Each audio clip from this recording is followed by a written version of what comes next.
Good evening and welcome to Courts Today by Live Law. I am Urvashi Chauhan, and in this video we cover today's key legal developments, including Justice A.P. Shah urged for a rollback of RTI Act amendments, calling them a threat to transparency. The court is set to begin hearings on the crucial presidential reference regarding timelines for governors to assent to bills. We also highlight the stand taken by bar associations on protecting lawyers' rights, strong remarks made by court in the Bihar caste survey case, and its criticism of the Tamil Nadu government over delays in the Senthil Balaji trial. Make sure to watch till the end and do not forget to subscribe and hit the bell icon. In a strongly worded open letter, former Delhi High Court judge and ex-Law Commission chairman Justice Ajit Prakash Shah has raised alarm over recent legislative changes to the Right to Information Act brought about through the Digital Personal Data Protection Act 2023, also known as DPDP Act. This act is India's first comprehensive data protection law aimed at regulating how personal data of individuals is collected, stored, and used by both government and private entities. It grants individuals rights over their personal data, such as the right to access, correct, or erase it, and requires organizations to process data lawfully with consent. However, it also gives the government powers to exempt its agencies from these provisions, raising concerns about surveillance and transparency. The law was enacted, but it has still not come into force. Now, the letter by Justice A.P. Shah addressed to the Attorney General R. Venkataramani cautions that the amendments to RTI Act through this Personal Data Protection Act seriously undermines the core purpose of RTI Act, that is, democratic accountability and citizen empowerment. Justice Shah's concerns stem from reports that the Ministry of Electronics and Information Technology has sought a legal opinion on whether the new act affects the RTI framework. In response, he has offered a detailed legal and constitutional critique. He mentions that Section 44, subsection 3 of the new Data Protection Act amends Section 81J of the RTI Act by simply protecting personal information from disclosure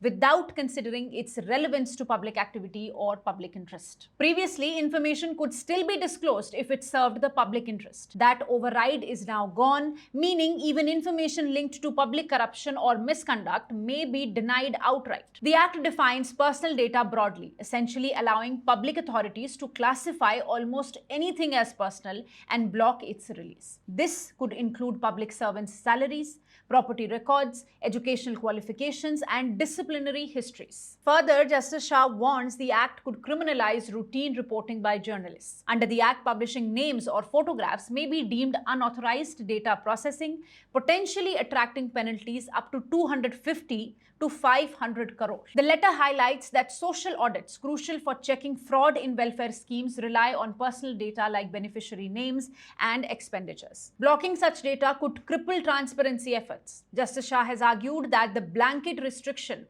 on personal data fails the proportionality test laid out by the Supreme Court in Puttaswamy versus Union of India, as it sacrifices the right to information without justifiable cause. He also criticizes the removal of a key proviso in Section 8(1), which earlier said that information that cannot be denied to Parliament should not be denied to any citizen. Removing it, he says, weakens popular sovereignty and that the RTI Act requires proactive publication of certain information. But the new Act's strict consent requirements for publishing personal data directly clash with this duty. Justice Shah has called for immediate repeal of Section 44(3) of the new Act and has urged the government to clarify that RTI Act continues to apply fully and independently without being overridden by the new data protection law. The Supreme Court has fixed August 19 as the starting date to hear the presidential reference made by President Draupadi Murmu. The reference seeks the court's opinion on powers of governors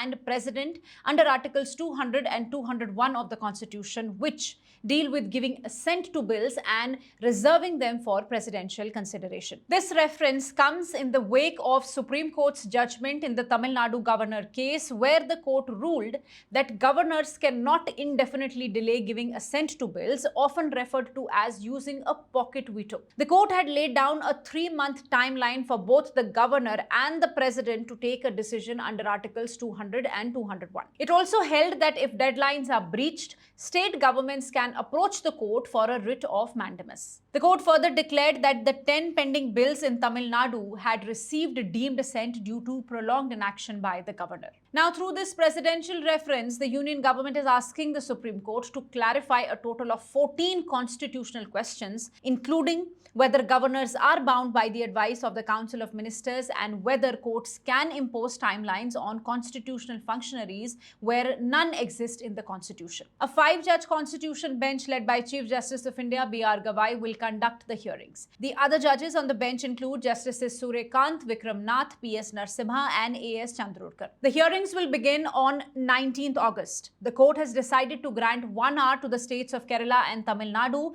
on 19th to raise preliminary objections on the maintainability of the reference. After that, the Attorney General and the union government will present their submissions. Kerala and Tamil Nadu, let me tell you, have already objected to the reference. Senior advocate K.K. Venugopal, appearing for Kerala, argued that 11 out of the 14 questions raised have already been addressed in the Tamil Nadu governor case, and that the reference is being misused under Article 143 to overturn that judgment. The state of Tamil Nadu, through senior advocate Dr. A.M. Singhvi and P. Wilson, has filed a similar application questioning the validity of the reference. The issue of lawyers being summoned by investigative agencies for merely giving legal advice is now under the Supreme Court's scanner. The matter reached the Apex Court after the Enforcement Directorate reportedly issued summons to 2 senior advocates, as you already know, Arvind Datar and Pratap Venugopal, regarding the legal opinions they had given. This triggered a widespread outrage across the legal fraternity. In response, ED withdrew the summons within hours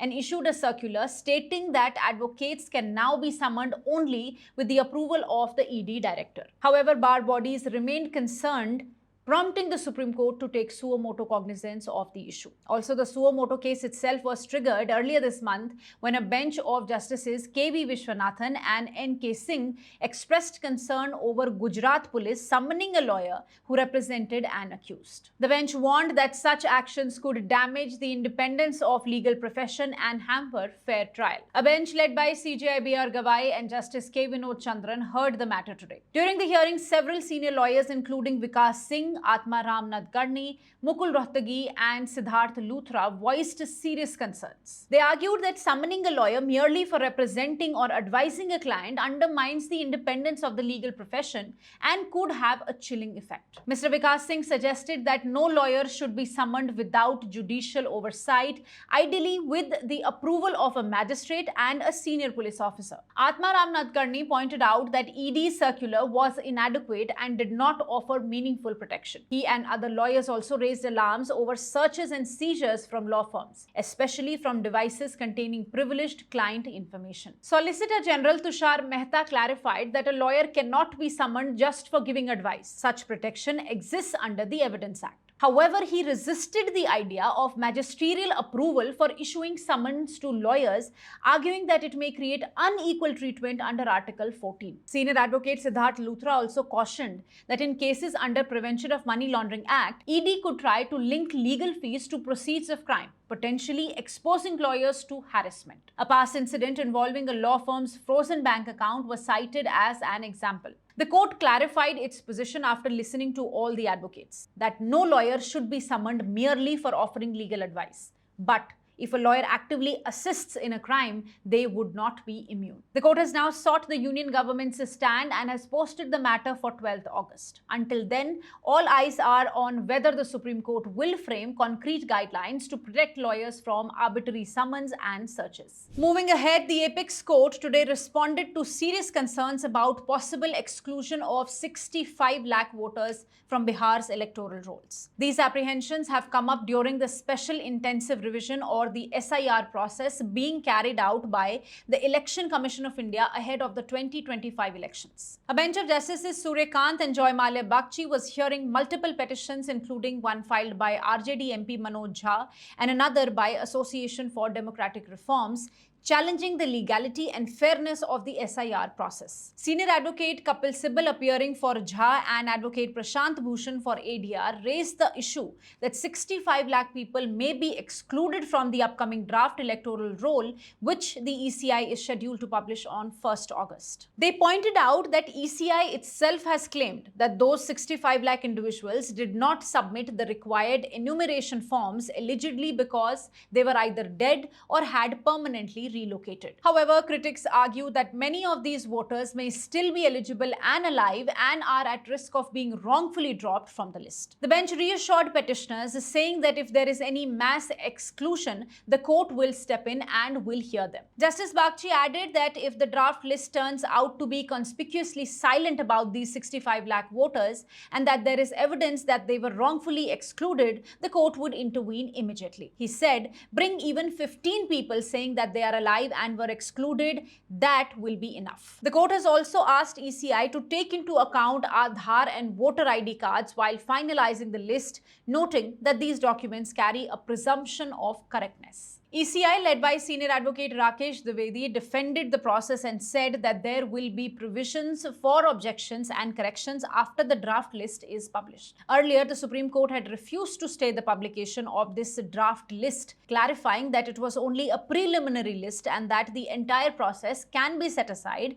if illegality is ultimately proven. The draft list is being prepared under Section 21(3) of the Representation of People Act 1950 as per an ECI order. The court emphasized that instead of an en masse exclusion of voters, the Election Commission should aim for en masse inclusion, ensuring that no eligible citizen is left out. Well, the top court has listed the matter for final hearing on 12th and 13th August. Now, stay tuned. Moving ahead, the Supreme Court today took serious objection to offensive and scandalous remarks made against a sitting judge of the Telangana High Court in a petition and issued show cause notice for contempt of court. The matter involved a transfer petition filed by one N. Peddi Raju, who had sought to transfer a criminal case concerning Telangana Chief Minister Revanth Reddy away from the bench of Justice Maushami Bhattacharya. The transfer plea made several defamatory allegations against her. A bench of Chief Justice of India B.R. Gavai and Justice K. Vinod Chandran observed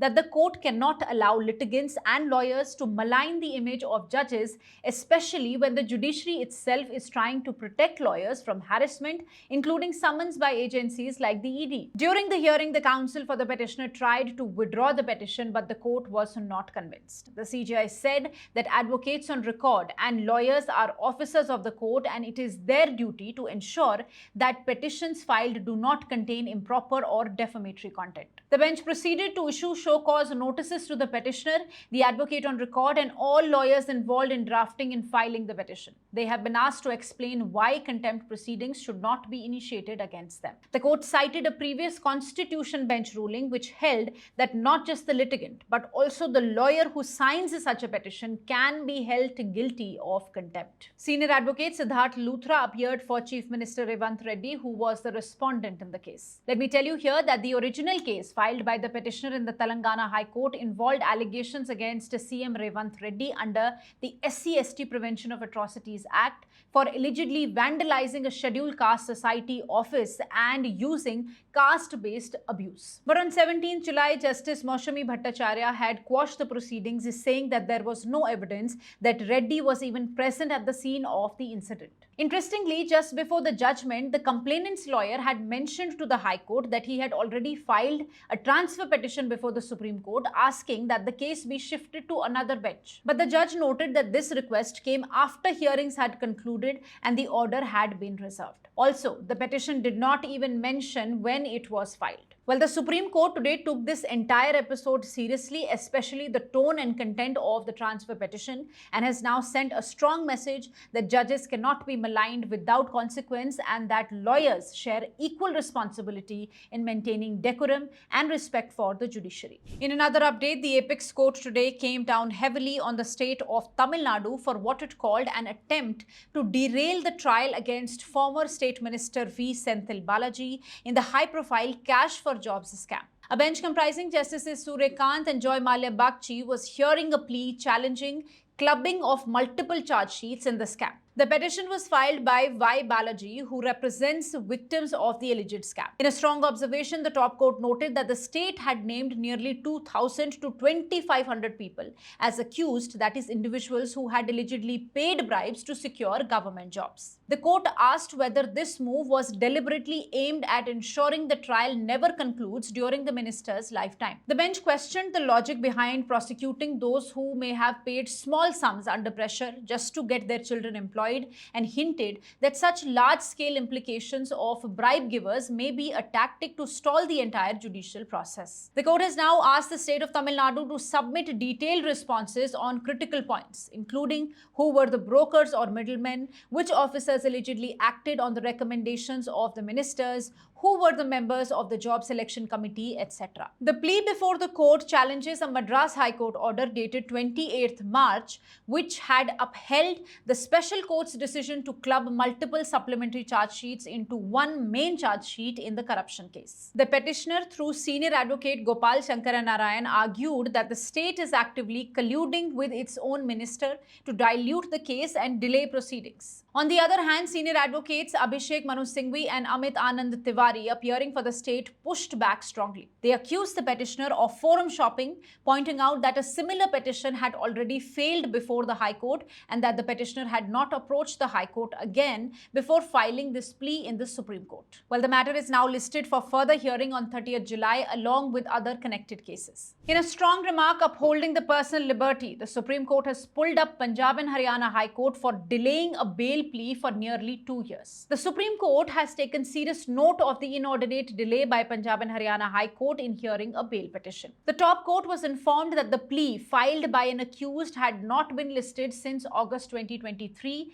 and had faced more than a dozen adjournments, either at the request of the complainant or the state. A bench of Justices Vikram Nath and Sandeep Mehta called this a severe blow to the personal liberty of an individual. The court firmly observed that in matters of personal liberty, courts must be sensitive and avoid unnecessary delays or frivolous adjournments. The top court was surprised that the case kept getting adjourned repeatedly despite the nature of the plea being urgent and related to liberty. It has now issued a notice to the respondents and directed that a copy of its order be sent to the Registrar General of the Punjab and Haryana High Court at Chandigarh to be placed before the Chief Justice. And lastly, a bench of Justices B.V. Nagratna and K.V. Vishwanathan has directed that over 1.2 crore already deposited by contractor firm Kotia Projects be disbursed to the families of 14 victims, that is 12 children and 2 teachers who lost their lives in the Harni Lake boat tragedy in Vadodara in January last year. The court noted that around 81 lakh and another 30 lakh had been deposited before the Deputy Collector Vadodara and ordered that these amounts be released on a rational basis within 6 weeks. The firm told the court that it had no objection to this compensation being distributed to the families, and the court recorded this assurance before issuing its directions. At the same time, the top court issued notice on the firm's SLP challenging Gujarat High Court's order, which had held Kotia Projects liable to pay the entire 4 crore compensation amount. For now, the Supreme Court has stayed that High Court direction. The High Court had calculated compensation based on principles from the Motor Vehicles Act, as there is no specific law for compensation in boat tragedy cases. The top court has also allowed Kotia Projects to file applications before the High Court to include its joint venture partners and the insurance company as parties in the case. Earlier, the High Court had rejected the firm's plea to involve the insurance company, stating that internal disputes or insurance coverage do not affect the firm's liability to the victims. The court also dismissed the contractor's review petition as misconceived, rejecting its claim that the firm's earlier lawyer had exceeded his authority while admitting liability. Now, as the firm challenges that order in the Supreme Court, the court has ensured that at least immediate relief is given to the grieving families, while the larger legal dispute over full compensation continues.